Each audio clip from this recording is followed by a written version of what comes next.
Okay, so my table is done printing. Everybody's done printing. It is now time to clean up. So to clean up, wipe off as much of the ink as you can off of your little knife tools. Those will go in a bucket of soapy water in the sink. Make sure you get the lid on your ink. If your brayer needs to go into the sink too, but before we do, I want you to get most of the ink off of it. So these we can throw away. We're done with those. Okay. The brayer though, to get most of the ink off, take it and rub it against your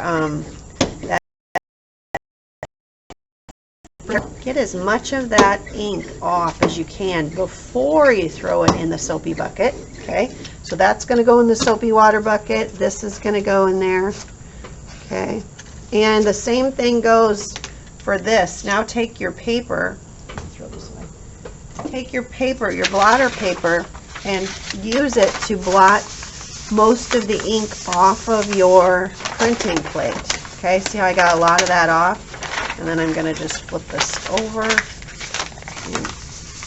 kind of give it a massage on there, and what will happen is most of that ink will come off on here. Okay, let's see, I don't want to touch my hands into that, so I'm going to just fold it in half again so I get one more time.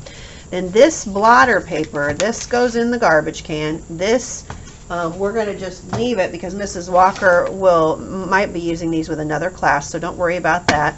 Once you've got those mostly clean, actually let's just leave them on the tray once they're mostly clean. You could, if I have wet wipes at your school, and I think I do, most schools, at the very end here, let's use a wet wipe. We don't want to do this before everybody's done though, or we'll just end up wasting them. Okay, but on that last person, maybe use one of those to kind of clean up that excess. Maybe I need, there we go. Oh yeah, hey, that's looking pretty good. It's coming off almost clean. This is looking pretty clean. And let's see how my brayer is doing. Ooh, it's not very clean, so I can wipe that off a little bit too. All right, and then once your table has that cleaned up, bring those back to the counter for Mrs. Walker, and I'll either be using those again with another class or I'll be putting them away. So I appreciate your help with that. Thank you very much. Be sure to throw this away. Okay, I don't want to keep those. All right.